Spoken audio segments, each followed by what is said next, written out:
In this video, I'm going to give you what I think are pretty reasonable force feedback settings for the new Forza Motorsport. For the defaults in this game are absolutely horrendous, and I don't know what Turn 10 and Microsoft were thinking. I think they just wanted to make it as bad as possible for people jumping into the game. Now, the settings that I'm using at the moment, after about 4 hours of messing around, are the ones that are on the screen. If you just want to copy this now, get in and drive, this will be totally adequate for you. I'm going to go through the different settings and explain what they generally do as best possible for those of you that want to spend more time watching this video, but you could just copy these settings, those of you that don't. Screenshot, whatever, pause the video, you're good to go. Now, in terms of the wheelbase that I'm using a CSL DD with the boost pack, which is quite a nice 8 Nm direct drive wheelbase. I'm just going to quickly explain the settings that I have for this wheelbase and why you might want to use various settings or not use various settings depending on your personal preferences. So for me, my default CSL DD, and often with any DD wheel I have, I've got like 5 or 6 DD wheels. We review DD wheels and stuff on this channel, and force feedback joysticks. But for me, generally, when it comes to force feedback, my defaults is that I like to basically turn pretty much everything off as much as possible, filter, damper, interpolation, and then just put on the bare minimum that makes the wheel basically smooth and as responsive as possible as my start point with force feedback with any wheel. So as you can see with this CSL DD, we've got the wheel rotation to 900 nicely. In Forza Motorsport, it lines up to 900 degrees in the game perfectly fine out of the box. That was good. This is a big improvement from previous Forzas.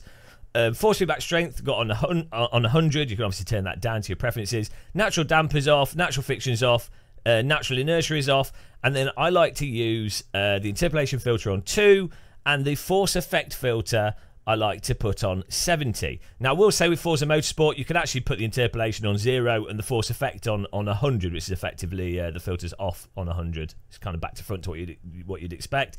But this sort of 2 and 70 for these two settings on the CSL DD, and also with the Podium DD, they're quite good settings, I find, to just get a really nice smooth feel out of the Podium wheels. They're sort of like my baseline settings that I like to use and are generally good with any sim.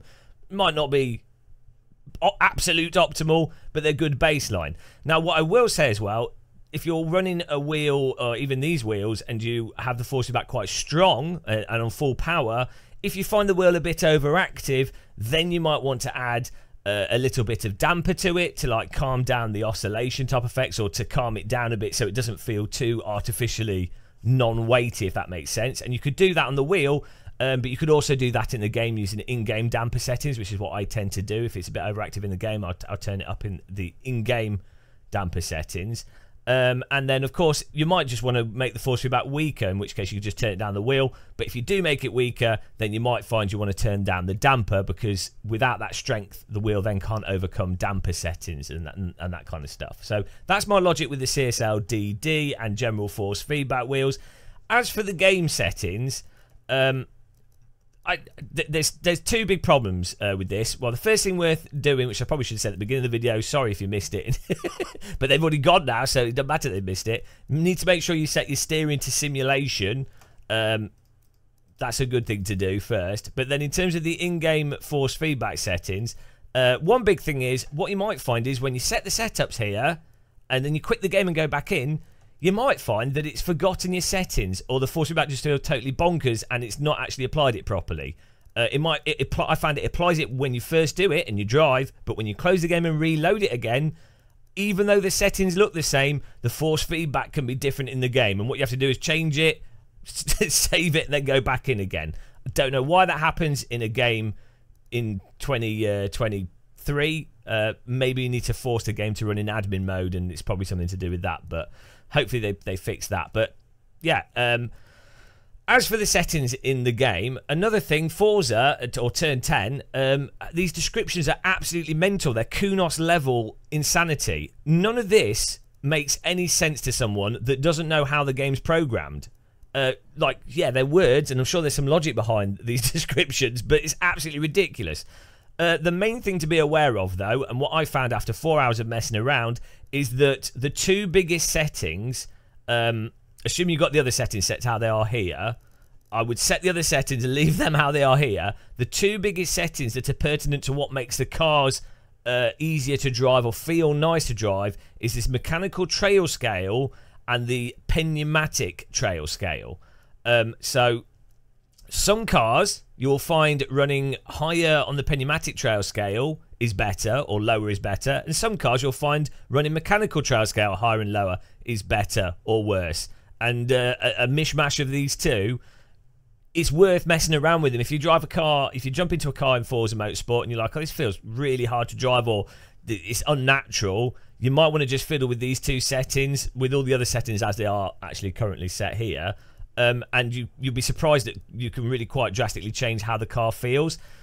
So really, when you're driving a car in a simulator or in real life, like, it shouldn't feel like a struggle to drive. It could sometimes feel hard to drive, maybe a bit hard. The wheel could be stiff or it could be very light, but you should never really feel like you're massively fighting with something. It should feel quite natural, and the wheel should be making it easier to drive, not harder to drive. So if you jump into a car in a sim or Forza Motorsport and the force feedback's making it harder to drive, you probably got your settings wrong. You probably maybe have your force feedback too strong, or you have these two settings here are wrong. A good way of knowing if these two settings are a bit off, or the car's particularly broken in Forza Motorsport, is when you do a slide, does the car's force feedback sort of automatically try to correct the slide at the right time so that you don't spin off? Does it sort of naturally feel like it's the force feedback is connected to the load of the car and where the grip is and what the car wants to do, so that you can just naturally catch it? It should feel natural. It should actually feel quite easy. If you really want to benchmark for super solid detailed force feedback that makes sense, you should check out the original Assetto Corsa, not Assetto Corsa Competizione. That's really bad force feedback, but the original Assetto Corsa. That's a good benchmark if you want to really just feel what good force feedback feels like. But yeah, so those are the two main settings: mechanical trail, pneumatic trail scale, for really changing how things feel. You can change these. I think vibration is more for controller. The damper in the game can be quite good to set. As I say, if your force feedback feels a bit overactive, or the cars feel really light because you've got no damper on your wheel, you might want to increase the wheel damper a little bit. But if you increase it too much, you'll find it just starts feeling like you're driving a power steered road car, and you'll start losing a lot of detail, and the wheel might even find it hard to keep up with what's going on in the simulator.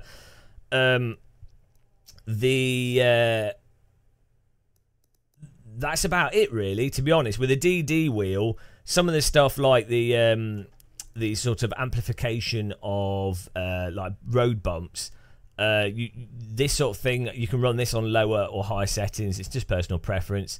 That can change how the actual sort of road texture feel, or the tyres vibrating information. That's not information that you really use to drive a car, but a lot of people find that super immersive, having more vibration from the track texture.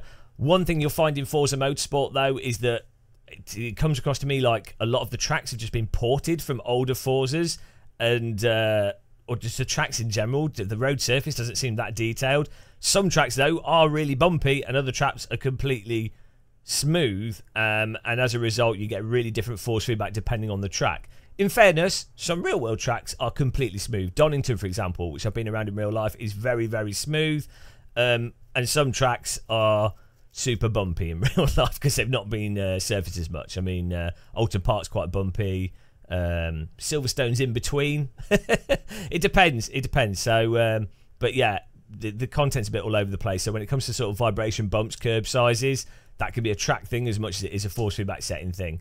But yeah, what I would say is also make sure your steering sensitivity is set to linear. Everything's linear, 50, you know, so it's all, you want things to be as linear as possible.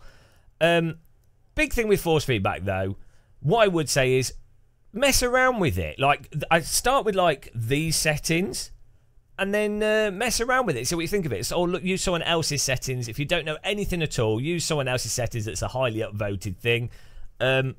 Use that as a bench, as a starting point. Mess around with it. Try it yourself. Try different settings. Try more damper, less damper, more filter, more whatever. Just mess around with it and see what does what, and see what you like and what you don't like.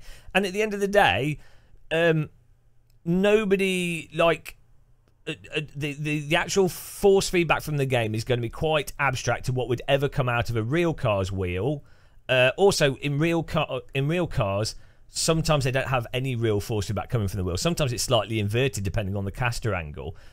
So it's kind of an abstraction, and you're trying to just feel what the cars are doing and just get it to something you like. And then what I would say is, once you've had a fiddle, once you know what each setting does, how it affects your equipment and what you like and what you don't like, what I would say is then lock things down or just leave it as it is, and then spend time actually just driving it, you know, and especially if you're a newer sim racer and you're not particularly good at driving or you're not confident with car control, have stuff set up in a basic way, and then actually just focus on your driving and your driving skills, because you can't fix your driving with force feedback settings, but you can definitely make a sim easier to play with okay force feedback settings. So hopefully that was clear. I don't know if it was, but there you go. That's my rundown of the Forza Motorsport's force feedback settings. As I say, the defaults are absolutely terrible in this. Don't know what they were thinking, but you can get quite reasonable force feedback from this game. It's perfectly drivable. Physics are a little bit weird at times, but it's probably one of the best it's the best force feedback and handling in a Forza game that's come out since I remember, with a wheel specifically. So credit where credit's due. It's just bizarre how badly they've presented stuff. I don't know why this is still a problem in games. Hopefully that was useful. Thanks for watching. Sorry if I went on too long. I've done these types of videos in the past, and people have said they like me explaining stuff and going through the logic of things, and you know. So for those of you that do like that, I hope you enjoyed it. For those of you that didn't, go away. I don't like you anyway. But until the next one, thanks for watching. Take care. Happy tea drinking, and goodbye, guys.